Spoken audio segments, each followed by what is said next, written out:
He's going to do a little arc to try to get under you. 100 feet back, making that dive. Too cool here. That 38 is no matter what I do, he's today. Race friends, it's time for the fastest 2 hours in motorsports. It's time for On Pit Road Racing, right here, right now, live from downtown Las Vegas on the flagship station, the WCOBM Television Network. Our race team will have all the latest news, updates, and interviews for the world of motorsports. So buckle up and pull those belts tight. The green flag is in the air, and it's time to go racing. And here are the hosts of On Pit Road Racing, Alan Michaels and the First Lady, Diane Fox.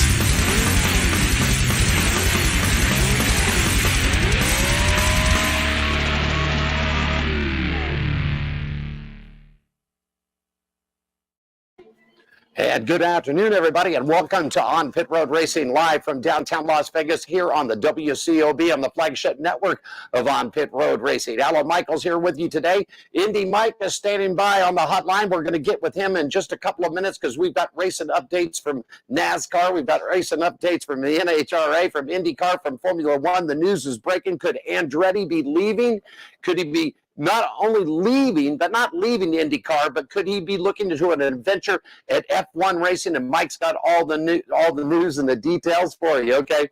On Pit Road Racing, done right here at the WCOBM Studios, 450 Fremont Street. The show airs each and every Wednesday from 5 to 7 p.m. on Pacific time. We are live streaming on the WCOBM.TV network, our Facebook channels, YouTube. It's all on our websites, so you can check us out live at each and every week right here.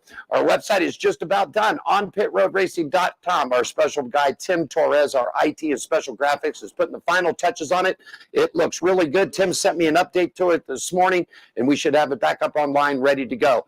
Looking real good. So I want to thank Tim Torres. He was also a great help of designing our new studios here at the WCOBM, everybody. Show partners, and we want to shout out to them. It's the Gene Woods Racing Experience, 2 locations here in Las Vegas. You can find them at the World Wide Web, GoKartsLasVegas.com.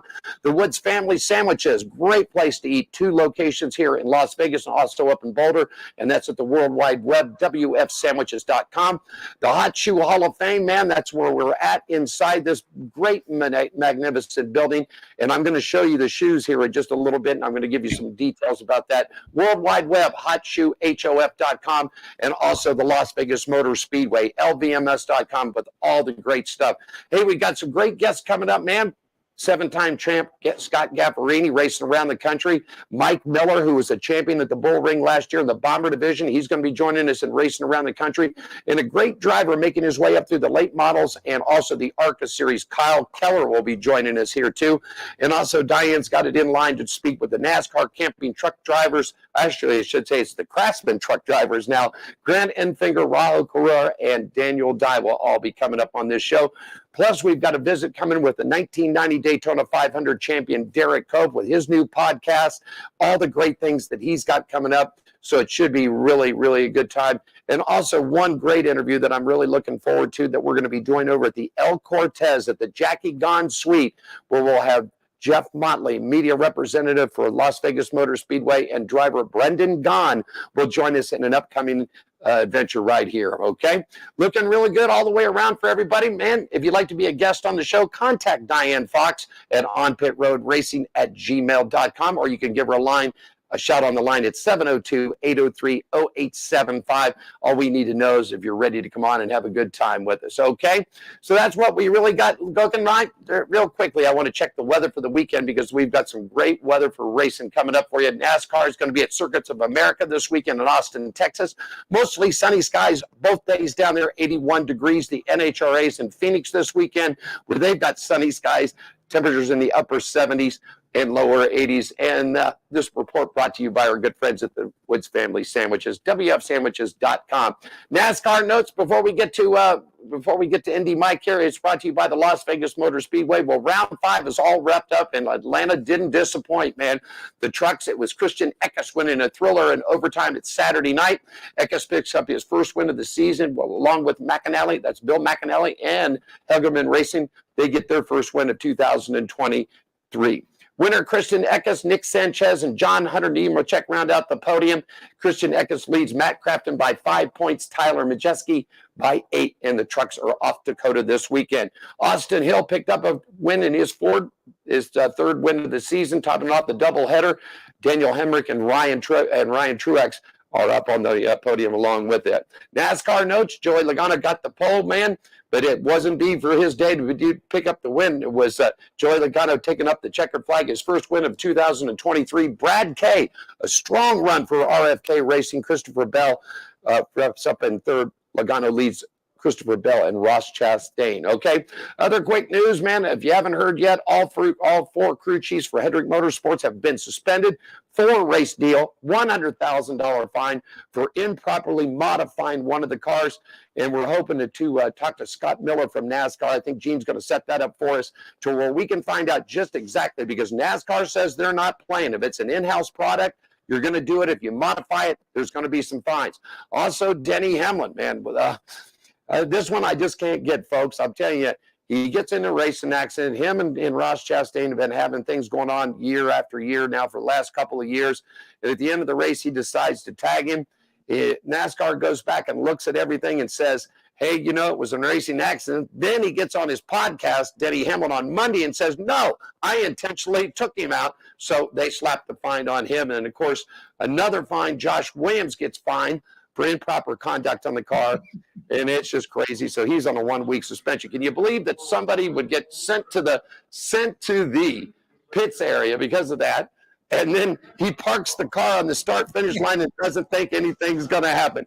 Standing by in Columbus, Ohio, on our website and our video cams, Indy Mike is back with the show. Mike, can you believe somebody would just park the car like that and get out and nothing happened to him? No, we thought we saw everything last November at Martinsville with the Hail Melon. Well, I guess we didn't see everything. Just going to park on the start-finish line and walk away. It was a lot like Antonio Brown leaving the football game for the Buccaneers against the Jets a couple of years ago. But that was amazing. He was upset, and he just took a stand. That was something. It really was. Yeah, they get there, and people said, well, what was that in the background? Well, in case you didn't notice, we are inside the Hot Shoe Hall of Fame. We are inside the Gene Woods Racing Experience, right back in our nice little section. Anyhow, they're getting ready to cut some carts loose here on the track. Come on down and join us. Indy Mike, IndyCar season got started off in St. Petersburg, and F1 is rolling. Tell us all about it, my friend. Well, why don't we start with Formula One? Since they started before IndyCar, we've had 2 races so far this year out of 23. Both first 2 races, night races, which is kind of interesting. We started in Bahrain. It was Team Red Bull picking up right where they left off. Max Verstappen with the win. His teammate Sergio Perez second. And nice to see Fernando Alonso with Aston Martin. He took the final spot on the podium. Next race, we went to Saudi Arabia. The first 2 positions went to Red Bull again, but you swap them. Perez, then Verstappen. Again, Alonso in third with Aston Martin. I don't know if Formula One had the comeback driver of the year award, but certainly you would have to give it to Alonso. He had some down years after he left. He came over here and tried the Indianapolis 500, Rookie of the Year, failed to qualify another year, but he's back in Formula One now, and he had some down lean years, but he's on the comeback trail, it sounds like. So early contender for comeback driver of the year in Formula One would have to be Fernando Alonso. A couple of third-place finishes for Aston Martin, doing it cleanly. 2 night races to start. Next race is going to be Australia. And we have 3 races in the United States this year. We're the only country we can say that has 3 Formula One races this year. We've got the 5th race of the year is in Miami in May. We've got Austin at COTA, Circuit of the Americas, late October 22nd. And then 3 or 4 weeks later, out in Las Vegas, the inaugural Las Vegas Grand Prix Formula One race. So that's exciting. And speaking of Formula One, back stateside here, we've got Michael Andretti and his team. Used to be Andretti Green, then Andretti Autosport. Now it's being rebranded as Andretti Global.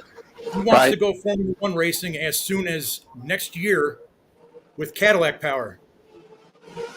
He has encountered some roadblocks in that plan. There's a steep entry fee, and it requires approval from the other owners. Everybody wants Formula One to catch on in America here, and it is an American power. Get an American team over there to compete with the likes of Haas, Right. but he's meeting resistance, and I don't know why. I don't know if Cadillac, if some people have got some inside information on this Formula One engine and it's scaring them to death, or what. Also, Ford wants to come over, but Cadillac has been a mainstay for the last probably dozen years, 10 to 12 years in IMSA, in the WeatherTech Sports Car Series. They took it to Acura. They almost won Daytona a couple of months ago. But, Andretti with Cadillac over there, that's two prominent American names going worldwide with Formula One. I think it'd be great. But unfortunately, the hits keep on coming in his desire to do that. And on the spec here in the States, the IndyCar opener, the hits keep on coming for Andretti, and not in a good way. The Right. start of the race, there was a 9-car accident. A couple of Michael's cars were involved. Both of the Meyer Shank cars were involved, which is a satellite team with Andretti Autosport. They share technical data with Honda. Red flag. It was survival of the fittest. It really mirrored the early years of the CART Michigan 500. I don't know if you remember those, but how rough that track was, and you'd only have a handful of cars finishing, and that's what we had. We had about 8 or 9 cars only running at the end of St. Pete. Right. Marcus Ericsson survived the carnage. He took the win. There was a great mid-race battle between Scott McLaughlin and the pole sitter. His first pole for Andretti, Romain Grosjean, former Formula One driver, easy for me to say. McLaughlin was coming out of the pits, and he mashed up with Grosjean, and they were going into one of the turns, and they took each other out. So that left Ericsson, Dixon, and Pato O'Ward for Team McLaren. And O'Ward looked like he had the race in the bag with a couple laps to go, but similar to Mid-Ohio last year with both McLarens at that point, just a temporary cut of power. I don't know if it was a fuel pump or electronics or what, but it cost them the lead and the race. So your winner was defending Indy 500 champion Marcus Ericsson, Pato O'Ward second, Scott Dixon, the Iceman, forever young, in third place. Alexander Rossi, shout out to him, his first drive for McLaren after years at Andretti. Just about 4 seconds behind in fourth place. So he was that close to a runner-up for his new team, or not a runner-up, but a podium for his new team. So we're off and running. We do have a break. End of April, is our next race. Texas Motor Speedway for the PPG 375. You won't see any shenanigans at 225 miles an hour. No, I don't think you will. I don't think you will either. And I've been in a lot of conversations. A lot of people have asked me, Mike, will IndyCar come back to Las Vegas Motor Speedway? And I seriously doubt that it will ever come back due to what happened with Dan Weldon there. I mean, but people have come up to me and they say, well, you got these NASCAR's got these mile and a half, the cookie cutter tracks, whatever you wish to call it. Well, what is different between Las Vegas and Texas? Well, first of all, Texas's banking is a lot different than what Las Vegas Motor Speedway is. So it is. So I mean, it's holding them into that point. It's going to be interesting to see what happens in the street race, and I'd like to see IndyCar get back to some more oval stuff. I mean, you had the Milwaukee Mile for years. You had a lot of these.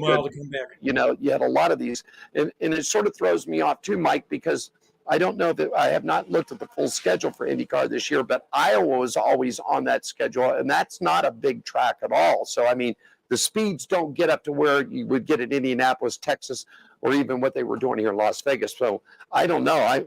I'd like to see IndyCar come back, but I think with that whole thing with Dan Weldon out here, I just don't think it's going to happen. No, I don't think Las Vegas. Well, part of the problem, too, was they were really marketing it.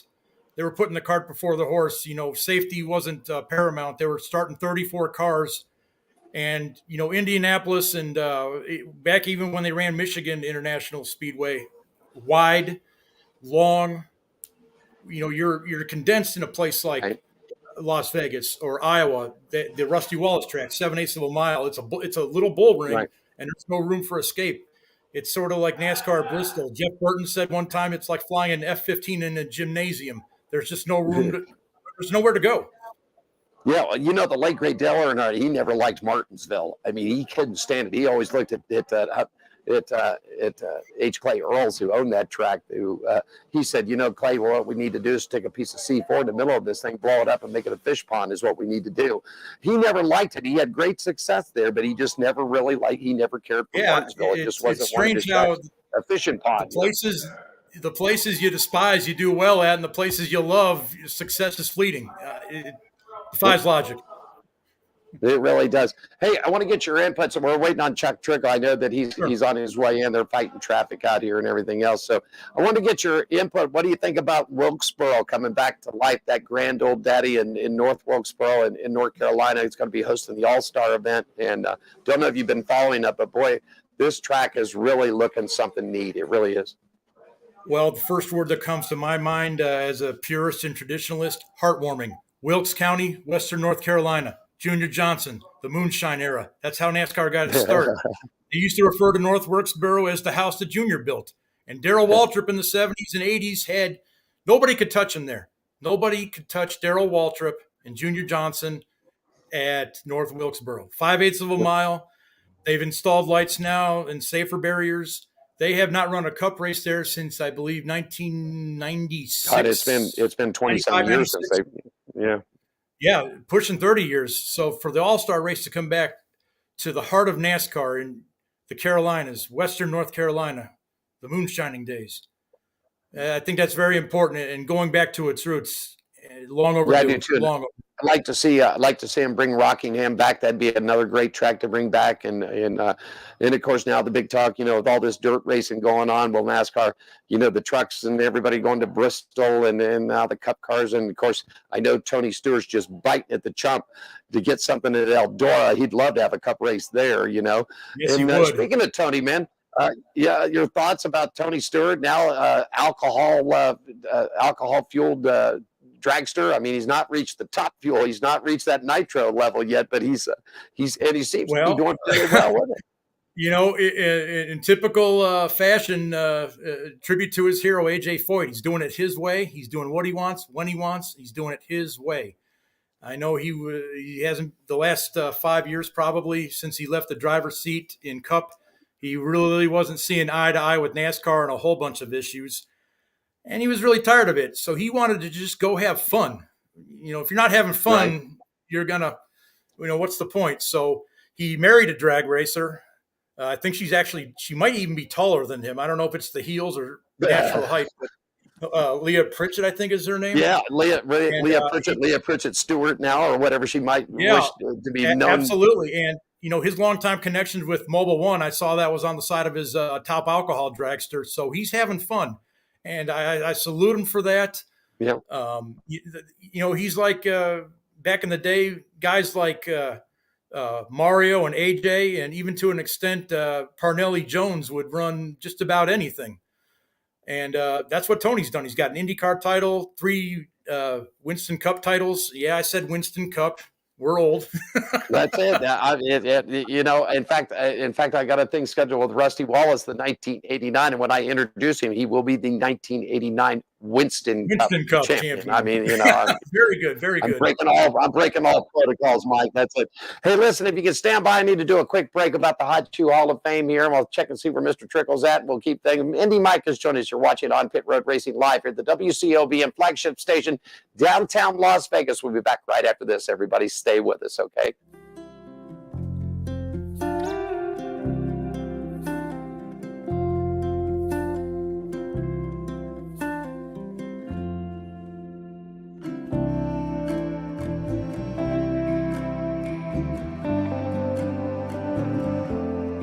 Welcome to my world. Handicapped man down at a charity feed. Great spread this morning. God, it was horrible. But it made what I needed to happen. Then I had these people that stopped and said, "Hey, you want some shoes?" I said, "Yeah, I was going to need to get some anyway. So might as well."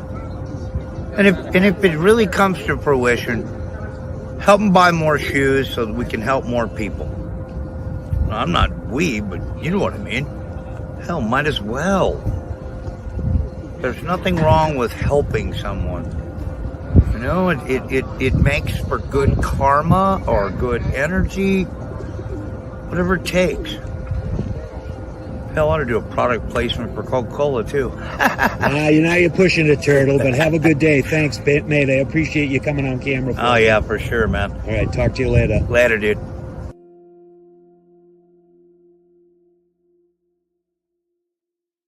Doing it right here, and let me bring Mike back up, and we add him to the stream. There he is. He's back with us. That's something really nice. In fact, I want to reach down here if I can real fast. I want to show these shoes, okay, because this is a very important thing here. And I want to flip my little teleprompter over here, Mike. If you stand by with me just a second, and we'll get these up. And the Hot Shoe Hall of Fame is something it's come along here. It's for motorcycles. It's just not for motorcycle racers, okay? It's for everybody. It was geared for the motorcycle racers, but we've got everybody that's involved with this, and you can get online at the Hot Shoe Hall of Fame, which is hotshoehof.com. I'm going to hold these up right here. I think you can see them. Mike, can you see the shoes? Can you see them? There they are. There they go. And this show does not take advertising dollars, okay? We do not sell time on this program, but what we have done is we put a partnership together, and the money that we raise, 100% of this will go to the Hot Shoe Hall of Fame, to where we can purchase. Gene has already purchased over 1,000, almost 2,000 pairs of tennis shoes, and we've been out at several locations, as you see, Mike, in that video clip we just played, to give out shoes to the needy. We're going to be working with the Project 150 group here in Las Vegas, which is teens. We have a very big problem with teens here, and homeless teens and people that need that, so we're going to be doing that.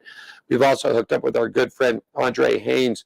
We're going to be working with the Veterans Association. They're building a brand new facility about 40 miles from here up in Pahrump. And it's going to be a really cool thing. So we're going to be getting out to that. But once again, folks, you can log on. I'll show them to you right here. They're a really neat shoe, man, a great athletic shoe, canvas. You can wash these things. And it's hotshoehof.com. That's where you can log on, and you can make a donation if you want. We've got several businesses that are coming on board with us, and we want to thank them. And it's just a great thing. And Diane and I were accepted to be part of the board of directors of this organization of community relations. We want to thank Gene and everybody with that. So it's just a great thing, Mike. And we've given out hundreds of pairs of shoes already, and the count keeps going. In fact, we're just about ready to place another order for another 1,000 pairs of them. Well, that's great. That's great that you guys are doing that. And, God bless you guys for doing that. And it's just something really cool, Mike. And I think once you get out here, we're gonna get you a pair of these shoes on, get you a pair of them on, and let you check it out. Maybe get you here for a day time that we can go out with us and experience it. It's just to watch the people's faces is something else. It really, really is. So that's it. Well, anyhow, listen, I got Chuck standing by. Mike, before I let you go out of your contact information, Indy Mike will be with us each and every week, giving us an updates, reports on IndyCar and also F1 racing. And we'll get you dipping in. We'll dip in a little dirt stuff. But where can they find you at contact-wise, Mike? Tell them your Facebook, websites, anything that you got. I don't have a website, but I am on Facebook. Just my name, Michael Togni, Togni. And I do have an email address, red like the color red _ Rado, RADO @att.net. There you go. Indy Mike is with us. Chuck Trickle has made his way in. Mike, I thank you so much, man, for joining us today. And we'll talk to you next week. Okay, my friend? Yeah, you got it. Great to be back. It's been too long. Pandemic kind of ruined everything, but we're back stronger than ever. That's it. Throwing that. Indy Mike, our IndyCar reporter, reporting from Columbus, Ohio. 44 years in a row, he hit the Indy 500, man. So, Mike, take good care. We'll see you next week, my friend. Okay, take care now, Alan. Got it. We'll be right back. My special guest has arrived. Mr. Chuck Trickle is in studio, and we'll be back to talk racing with Chuck right after this, everybody.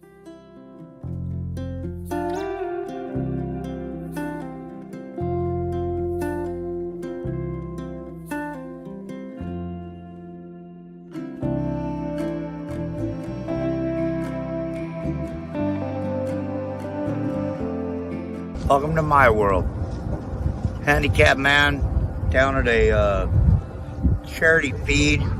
Great spread this morning. God, it was horrible. it made what I needed to happen. Then I had these people that stopped and said, "Hey, you want some shoes?" I said, "Yeah, I was going to need to get some anyway. So might as well."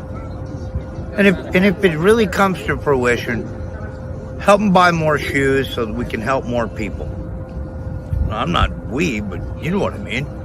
Hell, might as well. There's nothing wrong with helping someone. You know, it makes for good karma or good energy, whatever it takes. Hell, I ought to do a product placement for Coca-Cola, too. You're pushing it, Turtle, but have a good day. Thanks, mate. I appreciate you coming on camera. Oh, yeah, for sure, man. All right, talk to you later. Later, dude.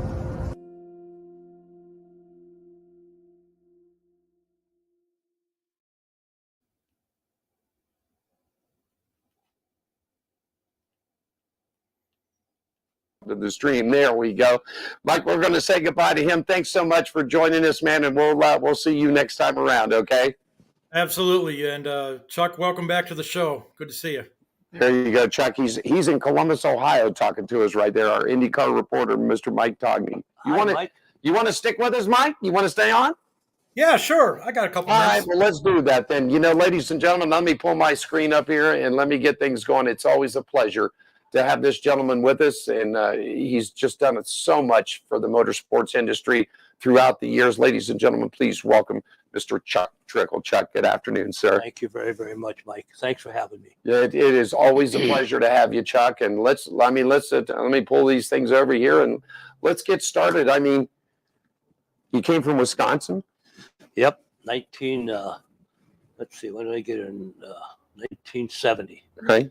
Got out of the Air Force, went 4 years in the Air Force, had a good job, wanted to stay in, but my wife says, "Well, I think you're not better not staying. We're drinking a little bit too much." When there's nothing to do in the Air Force, you go home. You know, we had good times, but went over in Thailand, the Vietnam War, and got the commendation medal over there. Pretty proud of that, and worked hard on the jet engines, pulling them and putting them in, and running them up on the airlines. And I did a hell of a job with that. I liked it. That's you know, something I was doing a little bit back research. You came from a farming community. Now, quote me if I'm wrong. Was your father also a blacksmith too? Yes, my grandpa was a blacksmith, and they had how many kids did they have? 11 kids, and my dad was the second youngest. So then my grandpa died. My dad was Leo Trickle and my uncle Leonard Trickle, brothers. They took over the blacksmith shop, and you know they weld up the plow points. Right. They would weld them, put them on the copper, and lay them there and weld them, and stick in the hearth and get them hot, pound them on the thing and sharpen them, put them in the water and get them hot. And people say them were the best plow points that you could ever get, because you know that new shit wears out. You know. Right. Time, you know? So it was quite a learning experience. I never liked to get dirty. I wanted to be a businessman, and my two older brothers, they were a little different than I am, but you know, I wanted to run a business. I didn't want that dirt under my fingernails. My brother underneath that race car all the time, and he says, "Come on, Chuck, come and help me." He was 16, 17 years old. I said, "No, I got to go talk to my wife, my girlfriend, on the phone." You know. Right. So. And so after you did time in the military, first of all, Mike, this guy, he's done it all, man. Let's give him a thank you for his service. Huh? Well, yeah, thank you very much. Won the Mid 400, won the stock car, the late model championship at the Bull Ring. You know, had no hitters in high school, prom king. You know, 78 years old, still humming, and I can keep up with most of them, but these legs are getting a little bit weak on now. As they get a little older, but, you know, Chuck, age is just a number. It's just a number. He said age is just a number. I haven't got Chuck in on an IUD line here, but that's it. Stand by. So what made you move to Las Vegas? You left cold Wisconsin to come to hot, screaming Las Vegas. Well, I got drafted in 1966. Went to Lackland, Texas, basically, right. And then I went to school in Chanute, Illinois, jet engine mechanic. Then they shipped me out here for a year. When I got here, you know, I'm from Wisconsin. It's nice and wet and everything's pretty. You get out here and that wind blows and you got sand in every part of your body that you can find. You put your ears out every day, you could clean them out, you know. So then I raced off-road racing, and I said, holy smoke, this is crazy. And I just got stationed out here, and I hated it. Then I went to Thailand for a year, which is 300 miles away out from Da Nang, and then they shipped me back to. I was here, Thailand for a year, and then Wichita, Kansas, which is I don't want to. I don't want to live there. That's I've been to Wichita. Yeah, it's about the Bible Belt. People are real true there. They're real straight, but I just didn't want to go for that route. And I came back to Vegas. Yeah. I said, let's come back here, and been here since 1970. So been here a while, watched it grow, the good times, seen Barbra Streisand live, seen Elvis live, met Red Fox. I sold him a motorcycle, and that's that guy is like he is all the time. I was just about to ask you, what made you decided to get into the motorcycle business? You had a couple of dealerships here in town for quite a while. What made you decide to get into bikes? Well, what I did is I got out of. It's amazing. You get out of the Air Force. I mean, I'm running these jet engines on a trim pad. I'm the one that touches them, run them before the pilot takes off and goes straight in the air. That's a test stop, right? So I got out of the Air Force, and then I got a job at Sears, and then I was unloading bags at the airport, and the guy said, "You want a Snap-on tool route?" I said, "Yeah, $5,000 worth of tools." And now it's $150,000 worth of tools. I got that I stayed that for 6 months, and I said, I'm not chasing these mechanics around. And anyway, so then I followed a guy, had a little rental shop, motorcycle rental shop. 6 months later, I worked for him, and then 6 months later, he says, "You want to buy it?" And I said, "Yeah." So I don't know what it was. I made $1,000 a week. It was back, I think, in 1971. I made $1,000 a week off those motorcycles, and it cost me about $200 a week. I didn't know what you're supposed to make. Right. Nowadays they say you have to make this and you have to make this. If you do this, you stand on your head and upside down. And I had money in the drawers and books in my house, and I bought a 69 Lincoln Continental, bought a 4-plex apartments. And then the problem is that you had to have licenses for motorcycles and that stuff. So I got a Kawasaki franchise, bought a Kawasaki franchise, then a Honda, and took it from there. So, but that's pretty wild. That is. So that's what you got into it and everything else. Now at this time, I want to get into a little bit with Dick. Okay, Dick was racing when you moved out here.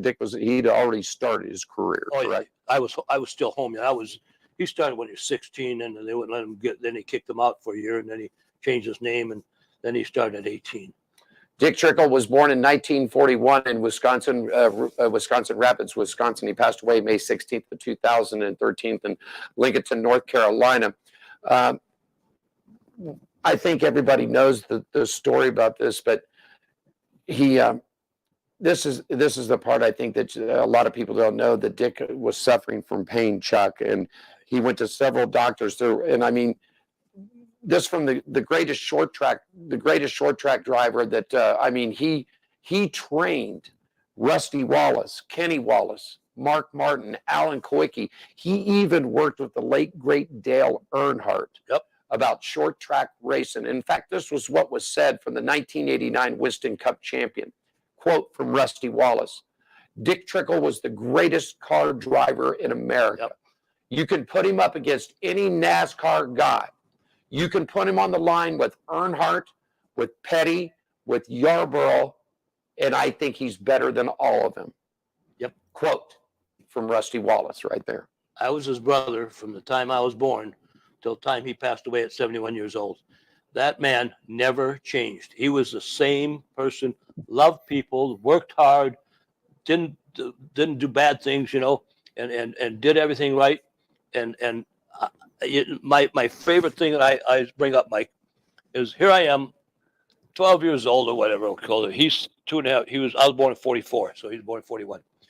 I'm mowing the lawn, that used to have a motor on a deck, and that's all you had back in the day. Right. I'd go 20 feet and the thing would quit, and then I'd go play with the carburetor, and then I'd get it started and go 20 more feet and it'd quit. And I did this all day long. One day, my brother was on his bicycle, drive up the street. He drove into my driveway.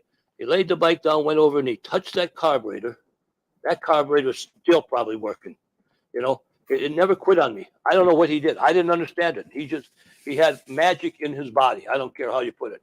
He could do things that just, and you know what? He would give people all the things to fix their cars with, and he still beat them. Yep. You know what? He had the seat of pass. I started racing when I was 50 years old. A little bit about me, it's the bull ring in Vegas. And I didn't want to race. I wanted to race with him. So then he passed away. And then I got a little serious, and I bought a new car, and I won the championship. But you know what? It took me a while. I said, Dick, when you go in the corner at 100 miles an hour, does that scare you? And he says, if you're scared going to the corner with a race car, you better get out of it. When I first started, but I didn't have the balls like he did, or if you want to call it, But the guy just was amazing. In his career, over 2,000 starts, documented 1,200 wins, raced in every track that he could possibly race in Wisconsin, Illinois, Indiana, and no matter where, Dick Trickle was the name. If you entered a car and Dick Trickle's name was on the entry list, it probably wasn't going to be a good night for you. In his Busch Grand National days, he entered in 1984. 158 career starts, 24 top fives, 42 top tens, 2 wins. He was the oldest rookie of the year, right, Chuck? 48 years old. 48 years old. He was the oldest rookie of the year to enter the NASCAR Cup. His only win came in 1990 at the Winston Open. It was a non-point race, and his best finish was his third. No, this is where I think that the story goes, that you don't understand, that people don't understand, that Dick went through doctors, all kinds of medical things and everything else, and there was no cancer, right? No stroke, no heart problems.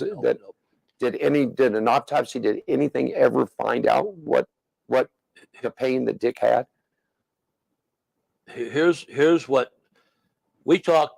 When he quit racing, we talked every couple of weeks. When he was racing, I got to talk to him every 3-4 months or whatever. We were tied at the hip. We were buddies. He was my brother, he was my friend, and he was my hero, and all of them together. And but he was still always my brother. So we talked, and he says a week before that he did this to himself. He said, I know he's having some problem. He was never supposed to walk. He was never supposed to walk. He broke his right hip. My cousin, him on a 2-story. My uncle didn't have the house finished up. They wrestled up there, and he fell down. Then he fell down all the way down the steps. He crawled through the pine trees. We have a pine trees between our house and this guy, about a block to the house. And he got there. He couldn't walk. Put him in the hospital. They put him in a cast he was there for 6 months, 100 miles away from our house. My dad was in the hospital for years, and we never had any money. We was on welfare. My mother hated welfare, but she had to have it. Well, we put him down there. He stayed there for 6 months. We got to see him the first 2 weeks we went down, and then we got somebody else to take him down another month later. Then all of a sudden we weren't able to get down there because we had no money to get down there with. You know what? He was 6 months in that hospital. That humbled him, very humbled him. He was a humble guy anyway, but that makes you think twice, So he gets home. The doctor says, the doctor says, he sent him home with the cast, all the way up his right leg, up to his hips, up above his belly button, down his left leg, but not covering the left knee. Gee, many Christmas. I'm a little, 8, 9 years old, or when he came on, what I was. So he's dragging around, and he had bed problems too, that when they got that cast on. But anyway, regardless, so my older brother, that's 5 years older than me, they get a goddamn saw, and they're cutting his cast off. He was home not even a week. Doctor says he'll never walk again. They're cutting his cast off. Dwayne, I said, Dwayne, don't cut his leg off, please. Dwayne, don't cut his leg off. I have a little guy thinking they're going to cut his leg off. Got that cast off. Boom, took off. Look what he did. Then he had his hip replaced when he was about 60, let's say 66, 67, something like that, maybe. Right. And he told me, and Dick never complained. He could lose a finger and never tell you. He glued back on. But anyway, he told me one day, he says, they didn't do a very good job. He just says, he says in a way you don't want you to think of, whatever he is. Right. So anyway, so he got along with that. Then one day he told me a week before he passed away, he says, Chuck, he says, I don't know. A couple weeks before that, he told me, he says, Chuck, it hurts. He says, it was a week before, I'm sorry. He says, take your left hand, right hand, put it on your left nipple, and drop down 2 inches and stick a knife through there, and leave that knife all the way front to back. Leave that. The exact words. I'm not BSing here. I don't like have to tell stories Right. here. But anyway, he shoved that. He said, "Stick a knife and stick it through there, all the way front to back, and leave it there." He said, "That's what. That's how it hurts." And he says. Then he says to me, he says, and he said the F word. Right. My brother never cussed. I have a trucker's mouth, 2 truckers' mouths, I think. The F word comes out of my mouth when I'm once I get off here. I'll be using the word probably, you know. But anyway, never cussed. And he said the F word, something in the F word. And I kind of just, you know, my head got, wow, you know. And then we talk a little bit more, and he says, I don't know how much longer I can take of this. I knew when he says something, you don't take, Dick wasn't a big talker, but he, Right. you know, when he said something, there was a reason he said it. So I took and I talked to him, and I said, Dick, I'm going to come down there and I'm going to help you out. So I hung up the phone. I got off the phone with my wife, and I said, I'm going down there. I'm going down with Dick, and I'm going to go hang down there. Well, he has a daughter, Vicky, a doll, a wonderful, wonderful person. They had a good wife, good family. They loved him. He loved them. And I said, you know what? If I go down there, they got things going. They're doing things their way, and, you know, they got it handled. Right. Well, he didn't let them know a lot of things. You know, Dick kept, he didn't want you to know, he didn't want me to know anything, you know, but I'm his brother, and he talked a little bit more with me. And so that we went in Tuesday night to, what's the big hospital in Charlotte? Duke, right? Yeah, it's in Raleigh, Durham, but yeah. Whatever. You got Carolina Medical Center, you got Duke, yeah. I said, but Chuck, I'm going into Duke University. They're going to take me in on a Tuesday night, and they're going to keep me overnight, and they're do a test all day Wednesday, and then I'm going to get out of the hospital and Wednesday night and go home. And they got this new thing that they shoot the stuff in your spine, and it makes your pain go away and your problems go away. And he says they got this, and I heard about this stuff too. It's, you know, it does work sometimes, I guess. Well, he got in there, and they said they couldn't find nothing, and they says we can't do anything. You know, he went home, went to bed, got up next morning, went to the cemetery, went out in the corner where nobody could see him, where nobody, you know, and left us. You know, I almost had a stroke when a friend of mine called me and says, "Hey, Chuck, there's down here in Charlotte, there's on the radio station that your brother committed suicide." I knew right away. I told my wife, I said, check the internet and check down in Charlotte. Right. Sure as shit, you know. It happened. But a lot of people don't know too that Dick also lost a granddaughter. A 16-year-old Nicole Bowman was killed in a car crash. yes. Coming home from a sporting event. She was hit actually stopping at a convenience store to get gas. No, right? what she did, she went to the convenience store and got whatever, and she came out, and there was so she came out. There was a truck there ready to get onto the road, and she pulled alongside the truck, and the guy in the truck must have motioned for her to go, or she thought that, and she went, and his truck was on the left side, and the car was coming from the left side. Right. So she thought we think that motion was over, you know. She was a doll. She was a sweet too. We're going to take a quick break here. When we come back, we're going to talk about some crazy stuff about Dick and things, smoking in the car smoking cigarettes during caution laps. That wouldn't go for NASCAR nowadays. Can you believe that, Indy Mike? Have you ever seen that footage? It's on the ESPN. If you YouTube this, you can see. I was watching it. Yeah, I was watching it live. I believe it was the Southern 500 one year under caution, and he had a little lighter in the dash. And when the dashes were like they are now. That wouldn't go.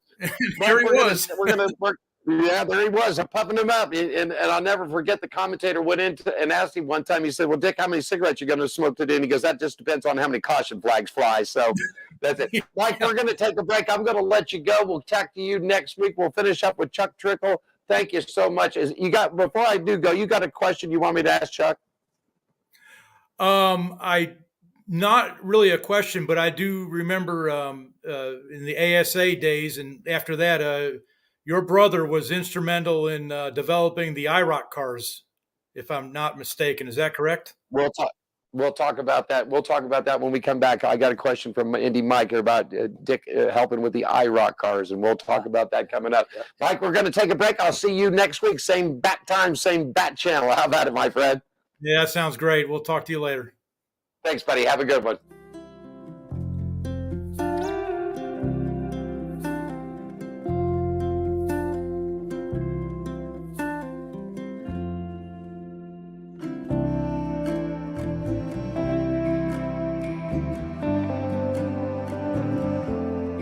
Welcome to my world. Handicapped man down at a charity feed. Great spread this morning. God, it was horrible. But it made what I needed to happen. Then I had these people that stopped and said, "Hey, you want some shoes?" I said, "Yeah, I was going to need to get some anyway. So might as well." And if it really comes to fruition, help them buy more shoes so that we can help more people. I'm not we, but you know what I mean. Hell, might as well. There's nothing wrong with helping someone. You know, it makes for good karma or good energy, whatever it takes. Hell, I ought to do a product placement for Coca-Cola, too. You're pushing it, Turtle, but have a good day. Thanks, mate. I appreciate you coming on camera. Oh, yeah, for sure, man. All right, talk to you later. Later, dude.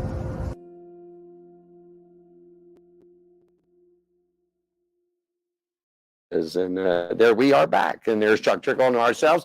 Want to thank Indy Mike. He joined us here and had a good time with him. So anyhow, Mike, before we went to the break, Chuck, Dick was very involved, I guess, into helping with the IROC cars and things like that. Go ahead. Yeah, oh yeah, he was involved with that IROC stuff, and it was quite a deal. The three boys from Wisconsin, Sauter and Dick, and who's the other one? Dave Marcus. Yes. They set those cars up, and they tried to get them exactly the same. Well, they got them all the same, but you had 10 or 12 different drivers, and all the drivers weren't as good as the other ones. The good drivers take the car and make it go. But he enjoyed doing that, and it was exciting, but he had a good time with that stuff. I got a story that I want to tell you, and you and I have talked this, and I've told this before, but I'll tell it again. I got the chance. It was back in about 1990, I think 1991, and Dick was driving for June Dunleavy in his Helig Meyer car.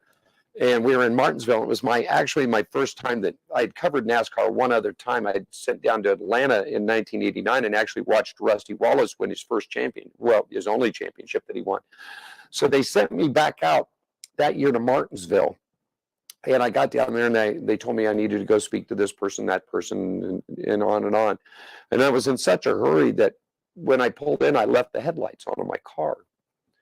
And this is now about 4:30, 5 o'clock in the afternoon. Practice qualifying, first round of qualifying was done, and everybody's leaving. I went to go start the car, and the car was dead. And people were passing me by, and all of a sudden, this gentleman pulled up in a pickup truck. And he looked over at me and he said, "Young man, do you need some help?"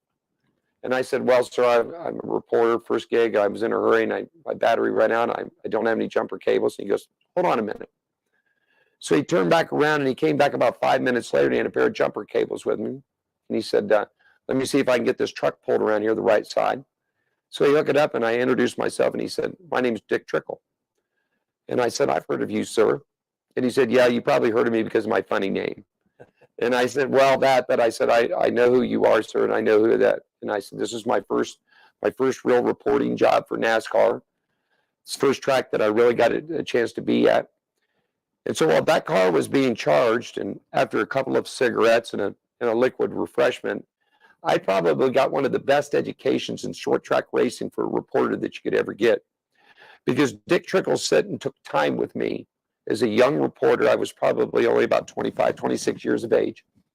But Dick Trickle took time with me to sit with somebody that he didn't know and explain to me exactly what I needed to look for, how the cars were running on the track, how the balance of the cars. things that were going to happen. And he gave me a 25-minute, 30-minute instruction. And I went to school, Chuck. He took me to school. And I'll never forget that Dick Trickle took time out of his day to stop to help somebody that he didn't even know. And I will, to the day I die, that will be probably one of the greatest racing stories that I've ever had. You've got a million of them. Let's hear one about Dick. I grew up with him, and he was lucky when he was young. We had the IGA grocery store there, and they had a big white hauler about a foot long, that they were taking chances, or what do you call it?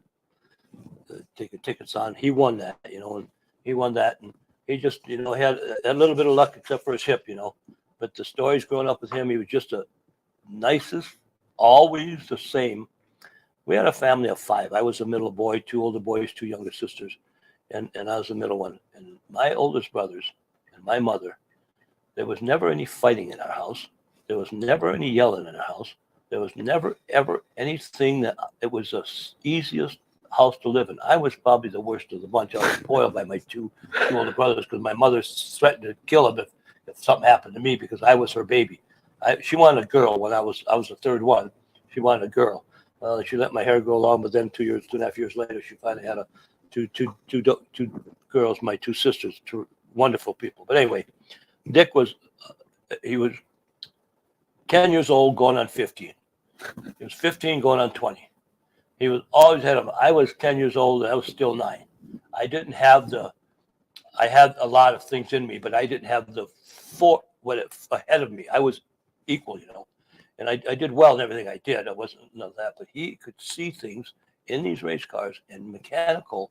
But my grandpa and then my dad, they all had, the Trickles had, there's something, Dick used to say, we have staying power.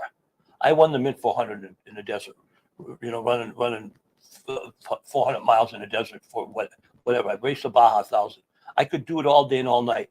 And I talked to Dick, and he said, we have staying power. We can do things. He could run 500 laps in that 100-degree weather and get out. And Kyle Petty would get out and come with his trailer and smoke a cigarette and fall on the ground. And, Dick says, the problem with these young guys, they don't eat enough grease. And that's true, too, And back in those days when Dick was starting, this just wasn't like NASCAR is today. And even that, Dick in Wisconsin, you guys were within a distance of an hour or so. You could hit a track on a Tuesday night, hit a track Wednesday, go Thursday, take Friday night off, and they hit a doubleheader on Saturday.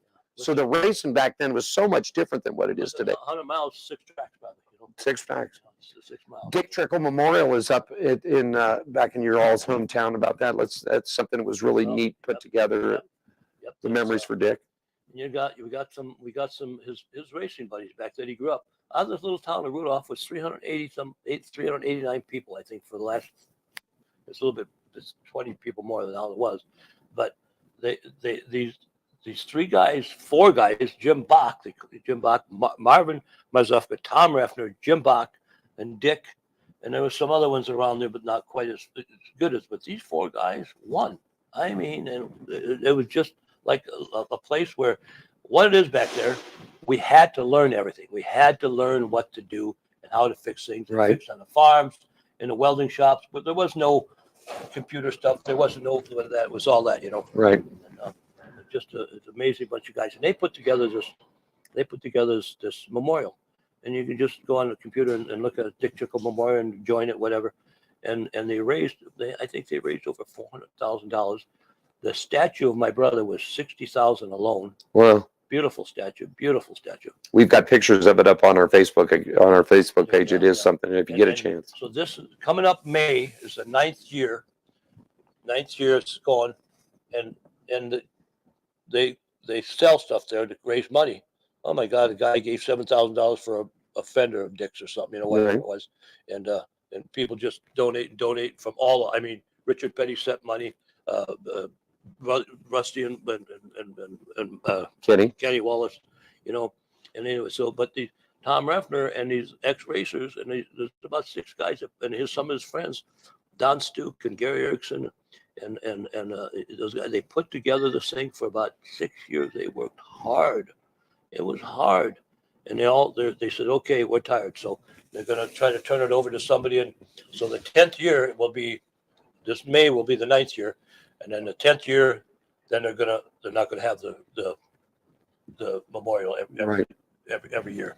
It just got beat. It is, and we've got pictures up on it, and that. Yeah. We're going to move on to the next section of this, and this is something, if you didn't know, that Chuck had a son that we lost several years, over 20 years ago, and this kid was Chris Trickle, was on his way to be the next standout in NASCAR. In fact, there was already talks about moving him up before the tragic accident happened, that he would be moving up to back in that day, it was still then back to the Craftsman Truck Series. What it was now is they've been through so many corporate. But let's talk about Chris. He just had a talent. He started in motorcycle racing, riding bikes, and then all of a sudden he jumped to cars. My wife and I were married in 1963.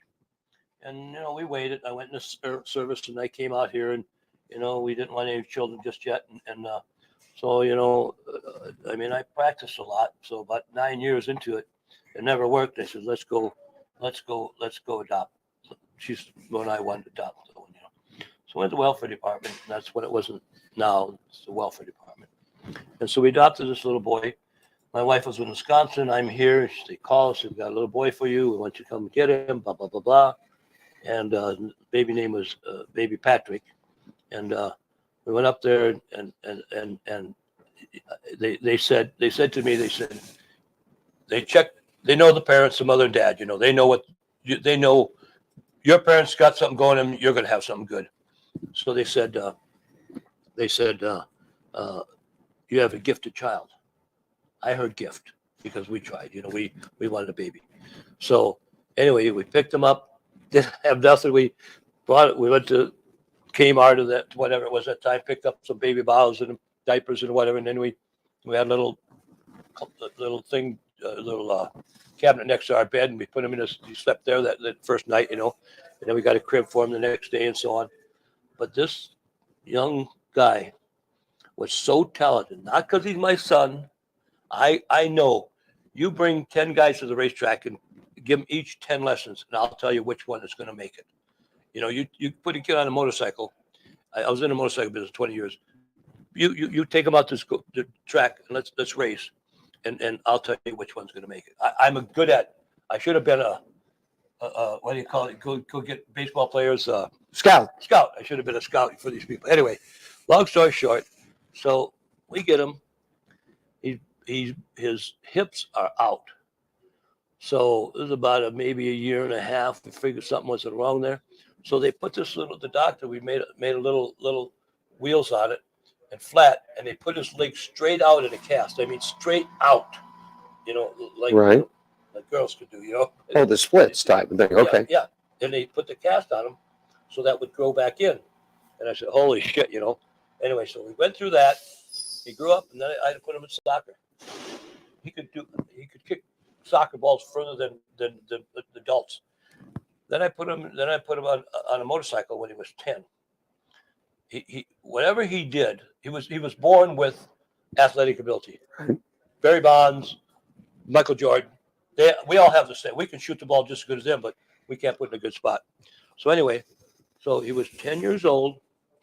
So then he was 12 years old, and he was playing soccer, and we finally took him out of soccer at 12 and just stayed on the motorcycles. We went out of town to a convention, and we told him, look, you can race when we're out of town. We gave the lady signed off that he could watch him, make sure if he had any problem. Right. Well, the little bugger, he was back in 15th place on his little KX80 or 60, I think he was racing 60 at that time. And this kid put up a sign, said -15. And when I heard that, he's going to beat it. He's going to beat that number. And sure enough, he goes and he takes off, and we told him to finish last. Well, he took off, and he got up there, and he was passing. He went through there's a Santa Claus Grand Prix. It's kind of a motocross track, and they go out in the desert, come back in, maybe about whatever, not even a mile long, whatever. And he went, and the guy told me he passed us for first place. He passed the guy, went off the track a little bit, and just went ass over tea kettles, just up and down. Well, he broke his growth area in his left arm. I don't know if you've ever seen people that walk around with their arm hanging along their side. They broke that growth area, and it doesn't die, but it doesn't. You can't do nothing. It just hangs. Right. So he was 12 years old, thank heaven. So Dr. Payne was a doctor that a friend of mine sent me to, and they put his hands was atrophied. It looked like the Halloween guy's hands, Oh, okay. They just atrophied. So we put a little thing on there. So 6 months went by. The kids, his buddies used to spend the night with him first couple months. Then they keep coming. Then finally nobody came over. He told me one day, he said, 12 years old, he said, Dad, if I can't race, I'm going to kill myself. Wow. So I took him serious, that one for sure. So I said, here's what to do, Chris. Let's do this here. You got a KX80 over there. We had a little next to our, we had 2.5 acres house, and then we had 2.5 acres outside of it that somebody made a motocross track, kind of the boys did, I said, look, you give me 8 laps on this track, I'll get you on that KX80. You give me 8 laps, we'll go racing again. So I took this strap off thing, his little thing that keep his hands straight. I put it on the handlebar. I duct taped it onto the handlebar. He couldn't pull the clutch in, and I said, okay, look, I'm going to push you. You kick it in gear, and you go. You give me 8 laps, and we'll go racing again. He gave me 8 laps, and pretty good at it too. And I stopped him, and I said, okay, we're going racing. Got the trailer, got the truck, got the car, got the bike, went racing. So he wanted to be a professional motorcycle racer, and he was good. Whole shot, 8 out of 10 times, he's whole shot. He had such coordination. So anyway, so now he's 18, and so we're running some supercross. And so he goes up. When you're on a motorcycle, when you go up, you can hold your 4 fingers, and it holds the handlebar. Right. But when you land, your thumb holds you from going over. Well, his thumb would come off. And I watched it. We was at Supercross, and a couple of times he didn't fall, but he came close to it. Right. And so what I did, I was at the stock car track. I wasn't racing then. It was 19. He was 18 years old. He was born in 72, so whatever year that would. Anyway, so I went to the track, and a buddy of mine said, Chuck, let's go out and watch the stock cars. I said, okay, yeah. I'll have a beer and, sit in the stands. So I get there, and the announcer knew who I was. I won the Mid 400, and I, did good in that stuff. And I know little rate and off-road racing. And then, he says, this guy wants you to drive. He says, hey, Trickle, on the PA system. Hey, Trickle, this guy wants you to drive his hobby stock, a 67 Camaro. I said, no, Mike. I said, no, I got enough racing going on. Well, they kept going, and the fans kind of clapped their hands a little bit. And I said, no. Finally, I said, okay, I'll drive it. He says, well, the guy's his driving suit and his helmet will fit you. He's the same size as you. I get in this 67 Camaro. Jerry Lowry is the guy's name. Good guy. Super guy. And we became very good friends. And he says, drive it. So I get in the car. I had no practice. It was the main event. I got the main event. I started 20th out of 21 guys.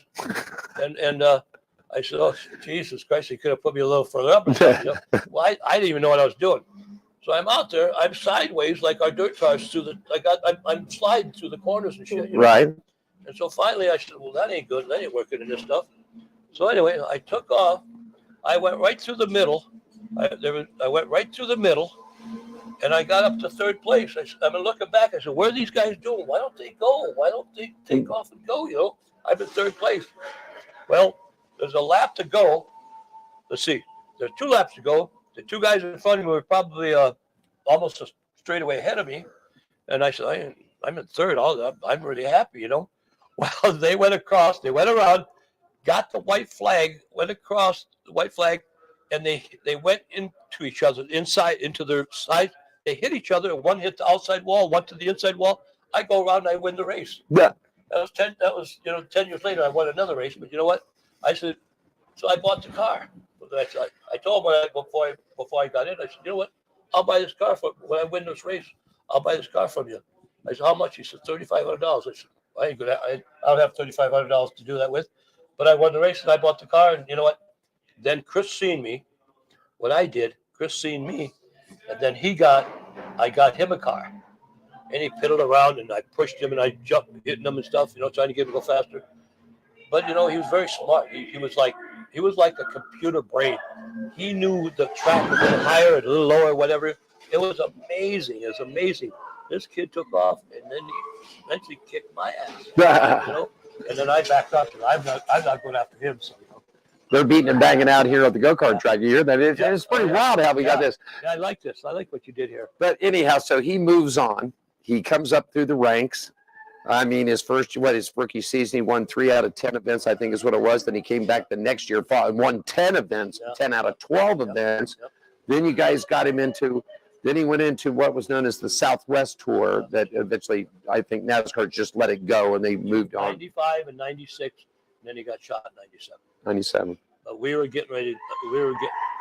They knew who he was, not because of my brother, but because of him. He was there. When people come up to the track, they see him there. They knew they were getting second. But you go to Phoenix, and that's a track and a half. Because you hit, like Chris told me, he says, you go on the little tracks, he just could figure the lines. He just had he had something in his butt, whatever. He kicked 50-yard field goals. I mean, he had something. Anyway, he come up to me, he said, Dad, he says, when I go down the straightaway, I hit 170 miles an hour, then I got to turn left. He was fiddling, the first time he did that, he was fiddling with his belt. He was nervous. He was playing with his belt when he was talking to me. I knew he was nervous. But you know what? He never ended up, we raced 3 or 4 or 5 times at Phoenix, never out of the top 5. Schrader was here, never out of the top 5.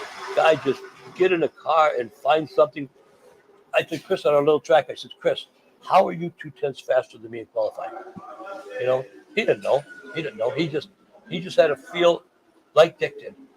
They were so close in personalities, so close in the way they drive. Dick was so mechanical because in the day you had to be mechanical. Right. You had to be, when you're younger, now nobody's mechanical. They just get in the car and drive, and so. And like Dick says, when you get into Cup, it's 90% car, 10% driver. Right. The cars are all the same and all good. Supposedly. Yeah. But anyway, I want to go into little. So that we call him Big Chris. So Chris was born in 72, and we had a daughter in 73. And she had 2 boys in 2000 and 2003. And so we ended up adopting them kids from her at about 8 or 10 years old. Right. And his name was Christopher. My son's name was Christopher Charles Trickle, and my grandson was Christopher Charles Trickle. So they both got the same name. So I took him. He got 5 years old, and I took him, and I got a go-kart. I don't know what go-karts. I never was in go-karts, And I put him in this little 50cc, 5, 6, and 7-year-olds racing. I took him to California. Holy smoly. There's 35 kids show up and to the track. These little guys, they can't walk, You need a... No, keep going. You're fine. Anyway, so I put him in his go-kart. So then I took him to California. I got a little bit better kart. I took him to California, and they had these 35. It was a kid kart. Kid kart something, whatever. It was a big deal. Right. Anyway, first time out of 35 guys, he got 27th. He got 21st. He got 17th. The 4th race, he got 11th. And the 5th race, he got 5th. I said, holy shoot. And there's nothing that you can do to those little cars to make them. You can cheat, but you can't. They checked everything. But anyway, he took off on that. So he raced from 5 years old to 13 years old. Go-karts, Bandoleros, quarter midgets, legend cars, and the late models. He won 124 of his first 400 races. We were racing 50 races a year. Right. Anyway, so he had all the talent. Put him in. He won 3 out of his first 11 car races in the super late model at the bull ring. Right. Just went to the front. Both of them kids went to the front. I went to the front. Dick went to the front. They're not our blood. They're adopted. But I don't know what it is. I don't know. The 4 of us. I mean, between the races, all of us won. I mean, Dick was the king of everything, of course, but You know, we were getting ready to make a move, and then somebody be driving down the road over the overpass and go play tennis with his buddy. Best kid in the world, never got in trouble, never did nothing wrong to nobody. Somebody shot him. Looked to the left, and somebody shot him.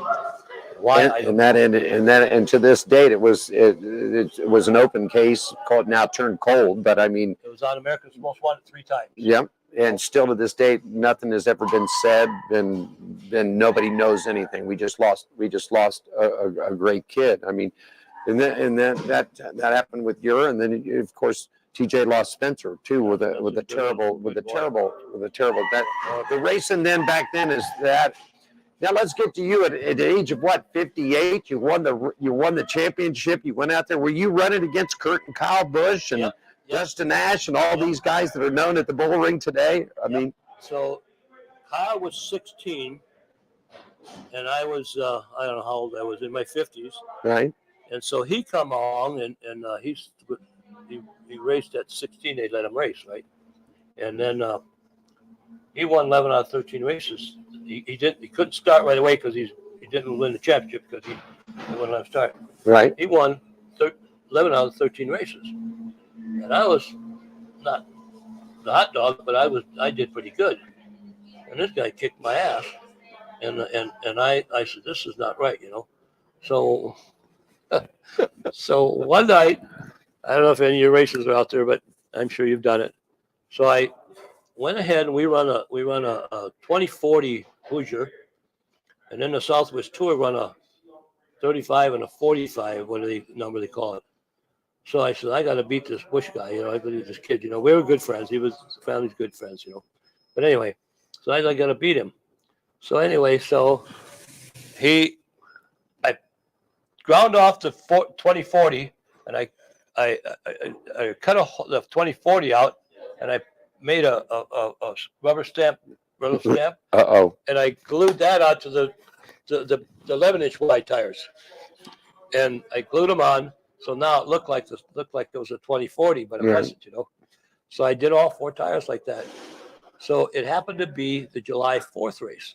I mean, I won a lot of races before that, you know, with the local guy, but Kyle and Kurt were pretty tough. Right. They still are. But anyway, so long story short, I started last out of 20 some cars because they paid $5,000 to win. They paid $1,000 to win and $5,000 if you start from the back. A 75 lap race. I said, I'm going to do that. I know what I got tonight. You know, I had some cheater tires on there. So, which I don't cheat. I didn't cheat with the other stuff because my brother wouldn't let me. He says, you go to the car and you get your car set up and you work on it. It'll go faster. I did. So anyway, so I start from the back, and we're about 35 laps. I'm booking it. I'm running this car. The brakes are fading. The tires are getting so hot. And I said, oh my God.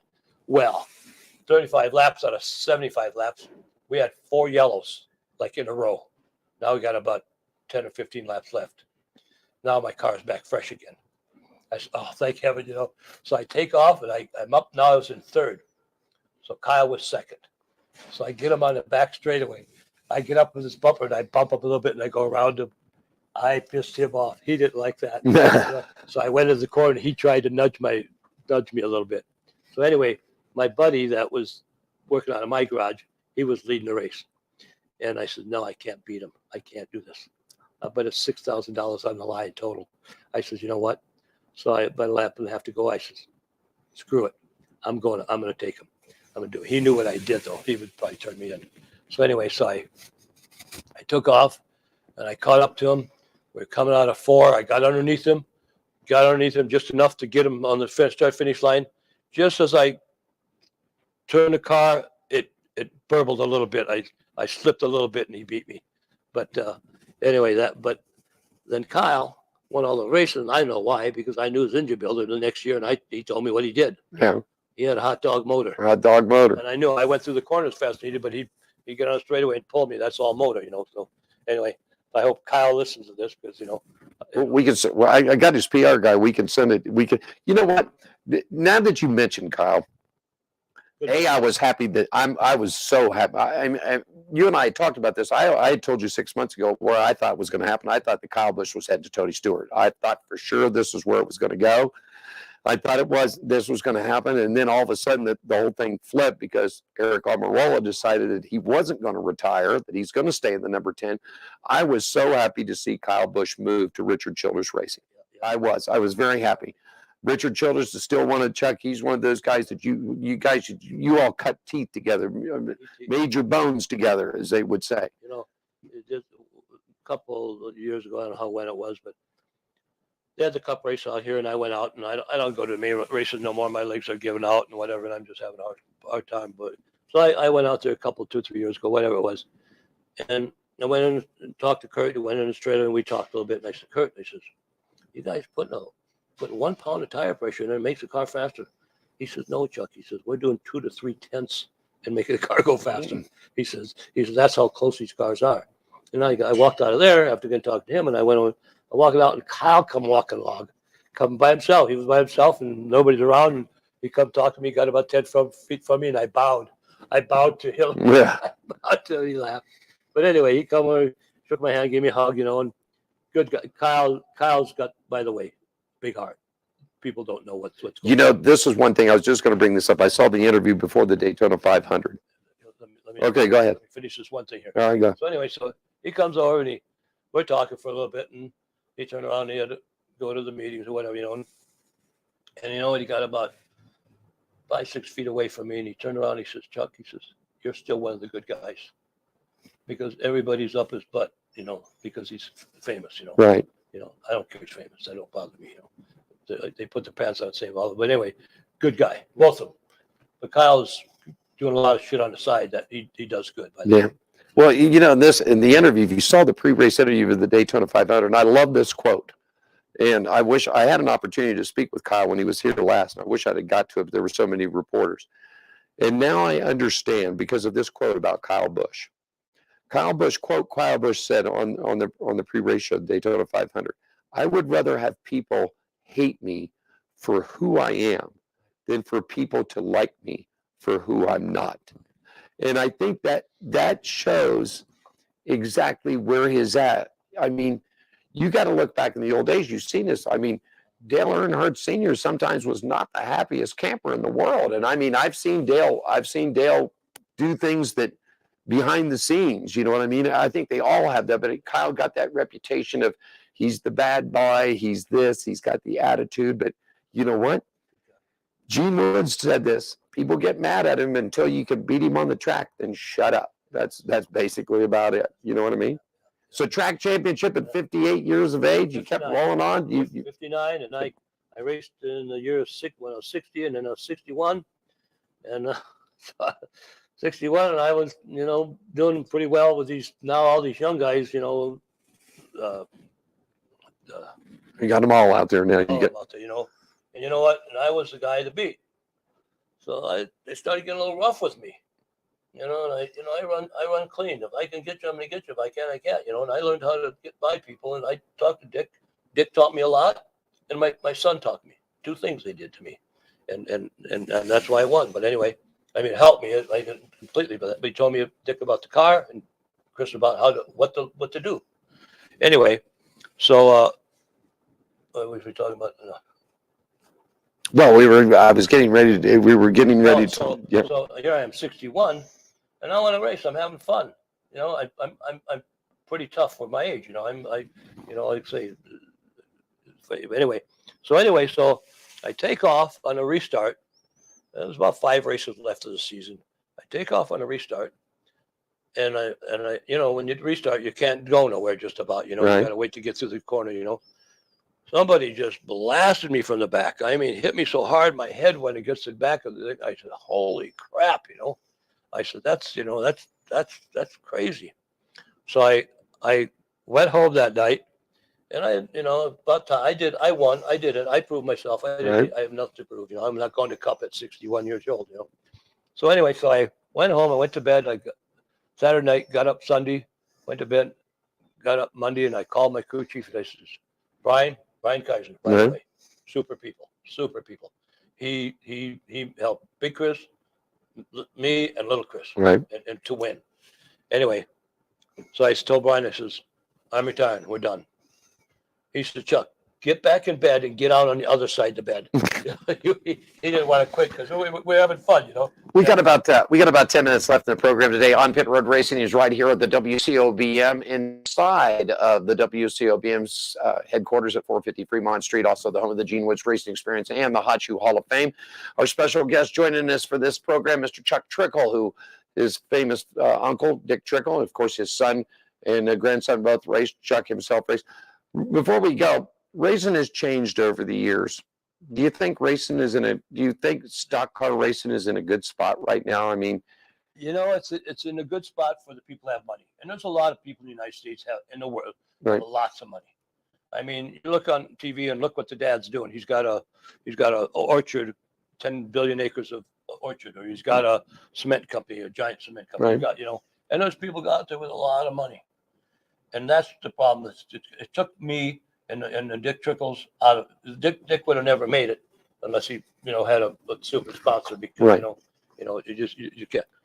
So years ago, Big Chris, I don't know what year it was, but you know, so I was going to looking at one to get into NASCAR, $3 million for a truck race, $6 million for the Xfinity, and then $10 million above. Dale Earnhardt gets $15 million alone, right, for his deal. You know, when he was racing, you know, because who he is, and so that's big money. I don't care if you got a big business or what, you know, but the money it's still the same thing. Going to win, lose, fight, and argue, and whatever, you know, and rules, right. so, you know, but it's money.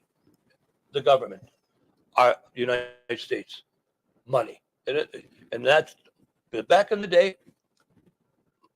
My car, I bought spindles for cheap. I bought this for cheap. I could build a car for $20,000. You know, I was only making $20 an hour, let's say, but I still could race, right? Because the price of stuff was so cheap. Now you're making $10, you know, comparable, and the product is double the price. Right. It's impossible. But look, and then look at used to get one sponsor all year. Right. Now they got a different sponsor on the car every week. So the PR people got to get it, you know. It really is. I love it still. I love it. I watch it. I keep up on it. I got some friends down there. I got, you know, the Bush boys are down there, and Noah Gregson's from Vegas. Yeah. And Riley Herbst is doing well. Riley's doing good, you know, and this little guy that raced the truck this weekend did good. Ryan Vargas. Ryan Vargas, right? Yeah. They first came to Vegas with a little bandolero, and I sat with him and got him going a little bit. You know, the first time he couldn't get around the track, he didn't know how to get in the car, let alone get around the track. And you know, I hung with him a little bit and a little confidence, a little do this a little bit. And then the dad was pretty sharp. He took off and ran with it. You know, right. So you know, this has been a big talk, and I think you could probably see it. You've not been at the track and been involved, but even on the local version, because we've got a lot of grassroots racing, and now the respect, and not just Kyle Busch has made it, Kevin Harvick's made a notion about this, has the respect of the drivers gone out the window? I mean, it used to be in the day that, you know, rubbing was racing and racing was rubbing, but people are intentionally going after people, intentionally trying to, you know, put somebody in the wall. But I mean, this has come up several times in all forms. Has respect for the drivers left? Is it now just every man for himself? It's the new generation. You know, you go into 7-Eleven and put a bag full of stuff and walk out. Right. So there's no punishment enough. Now they did these punishments this last whatever. And there's a basketball player that, you know, it's on, and I like to see that. Hurt their pocketbook, make them hurt a little bit, you know. But the problem is, you know, out at the track, you're the local track. So TJ Clark is running it, and he talks to me privately once about what I want to know what's going on here over here. TJ, right. Maybe I can help you. I can't physically help, but maybe I can, you know. He tells me some stuff, and he says, one guy has a lot of money out here, he told him, TJ said, you can't do this, and blah, blah, blah. And the guy said, well, I'm not coming back no more. You know, and we want cars, you know. Right. You don't want to change business away, but, you know, it's the money. Yeah. It's the money, And the young, a kid that's 18, 20 years old, has lots of money, he don't get it. Right. You know that, and they don't, and they weren't raised not having, it's money. Yeah. I mean, the government, racing, It is something. It's unbelievable to do that. But I've been watching this for 20 some years, and I think I've seen it. It's becoming, and I think you're all right. I mean, what one time cost $200,000 to put a car on the track in the Cup circuit. Now $700,000 to put a car on the track. Okay, this ARCA Menard series. Yeah. Guy in prompt. Jerry Pitts or one of the, anyway, I think $100,000 for the ARCA series. Yeah. A million. A million. Million for if you want to run the West Circus. We talked to McNally, and he was to have one of his cars. It's $1 million for 12 races. Yeah. Him making a lot of money. Well, I spent 1995 and 1996. 1995, out of my pocket, I spent $230,000 for Chris and the Southwest Tour. Right. Star Nursery gave me another 120. That's 350,000. I had a business open 5 years earlier, and I did very well with it. I know how to make money. 1996, I did the same thing. Then Chris got shot in 97. Star Nursery, by the way, Craig Q from Star Nursery is the man. The guy is helping out there now, helping everybody here. They're done something. The man is a real deal. We're born on the same day. He's about, I think, 4 or 5 years younger than I am, but they don't make him any better. He's definitely stepped up with the bull ring, and I want to give and we talk about that, Chuck. I want to give a shout out to TJ and Cindy and everybody else has really turned the bull ring around.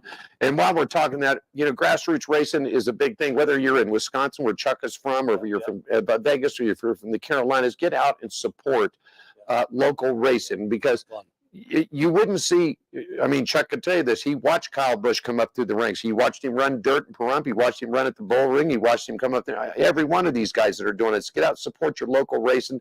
There's some great tracks. Bowman Gray Stadium over in Winston-Salem. You got Hickory over there, man. I mean, there's some great facilities. And of course, we've got some great tracks out here on the West Coast. Irwindale, our own Las Vegas Motor Speedway. You got Madeira.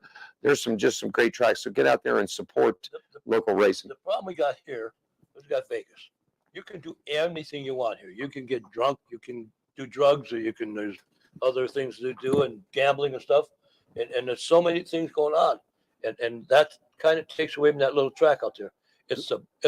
These people, when they built this, whatever's been 20 years now, it is the best one across the United States. It is. It's a great, and you said this too, because Gene Woods, who was won two national champions in a speedway motorcycle, he built a speedway track out there trying to get speedway motorcycling. But what he had to, he looked at me and I said, well, Gene, what was the problem? He says, he pointed to the strip and he says, when you're competing against 50 headliners every night, he said it's tough to do. Gene Woods is quite a he's a character. Follow his career too. Yeah, man doesn't not sit down there very very long. He doesn't. You know what? I actually showed his medical records. He's got a medical record to give Evel Knievel a run for his money. You know that, but two-time national champion in speedway motorcycles, 80, 81, backed it up 2 years in a row. I had Big Chris and I Little Chris. Well, at 15 years old, we had some business problems and we had to quit racing. Right. But this little guy, if he could get in one of those cars, I don't care, this one's out here or whatever, he kicked their asses. He has so much. He doesn't know how to do it. He just gets in and does it, It's going to wrap it up for us today. Our special guest, Mr. Chuck Trickle, has joined us, and we hope that you've enjoyed it. We made you smile a little bit, maybe take a memory down lane, and it's always a good time to have some grassroots racing. And Chuck and I've been friends, and met Chuck's brother, like I said earlier. Met him back in 1989, 1990 up in Martinsville, a guy that stopped to talk and help somebody out that he didn't know. And when I first got out to Las Vegas and we came to the bull ring, the first time we ever came out there, I saw the entry form and I saw this name on there. It said Chris Trickle. Well, I wonder if that could be. They used to have open face helmets we used to wear. Yeah. Little goggle like they learned. Yeah. Then he went to full face. Well, how does Dick smoke a cigarette? So he drilled a hole through the glass and he shoved it through there. Hey, just a quick story here. I have a friend of mine that's a Dick Trickle story. All right. So a friend of mine is a lady from back in Wisconsin, moved out here in 2016, and she's an attorney. Anyway, I don't know, we met her, but anyway, Barb and I, and so anyway, so she says, you Dick Trickle's brother, right? And I says, yeah. She says, well, I was in Wisconsin. She must have been a radio or something, interview or whatever, Right. or something. I don't know exactly what she did, but she says, I interviewed Dick Trickle at a race. Ned Jarrett was doing an interview with him. I'm sitting next to him, ready to interview him next. So he says he's interviewing him. He's got a cigarette in his mouth, but he has no cigarette lighter. He says he reaches over in my top pocket while he's giving the interview, gets a cigarette lighter, lights the cigarette, and then puts it back in my top pocket. He says, I'm like, my eyes are like, okay, it's Dick Trickle. So anyway, we got to talk a little bit more as things and so on. So she got up and walked away, and she turned around to me. She gave me that look, and she says, there's only one Dick Trickle. That there's only one Dick. There's only one. And just I'm happy to be his brother, and believe me, my wife, I got a good wife, I got good kids, I got whatever, but just now it's time to retire a little bit. It's just time to relax. Yeah. And I think it's about time we're going to do that. We're going to end this one here for today. Of course, we'll be back next Wednesday, 5 to 7 p.m. here at On Pit Road Racing.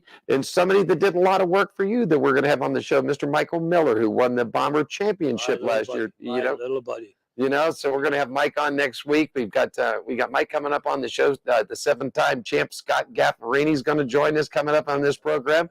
And then we're going to take a little dip and do a little late model and some ARCA racing and talk to Kyle Keller, too, who's making his way. So racing around the country continues on. If you'd like to be a guest on the program, just give us a shout at onpitroadracing@gmail.com, or you can give Diane Fox a call at 702-803-0875. That's the On Pit Road Racing number. We'd love to have you on to talk racing.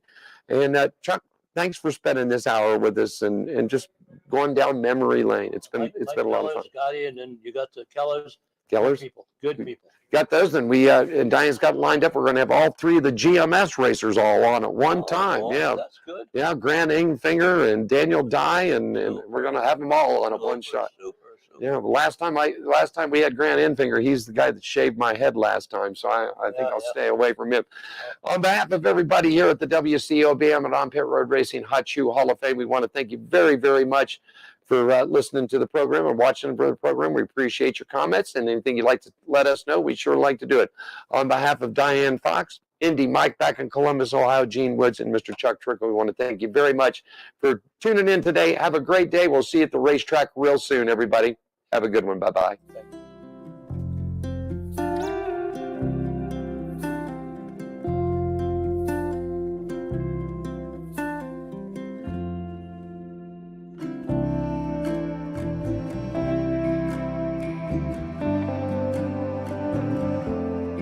Welcome to my world. Handicapped man down at a charity feed. Great spread this morning. God, it was horrible. But it made what I needed to happen.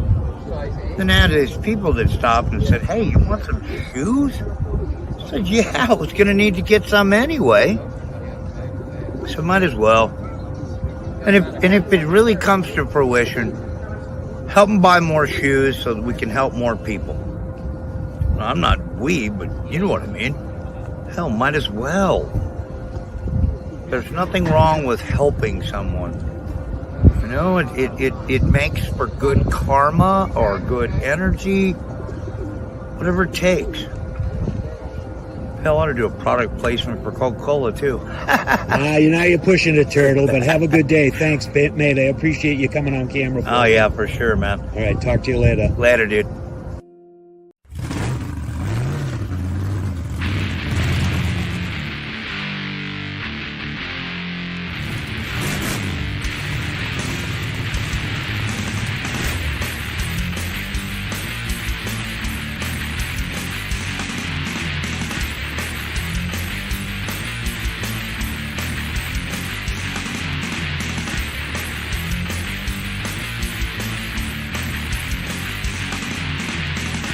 Thanks for joining us for On Pit Road Racing. Follow us on our website, Facebook, Twitter and Instagram at On Pit Road Racing. On Pit Road Racing is written and produced by WCOBN TV. I'm John the Announcer for On Pit Road Racing.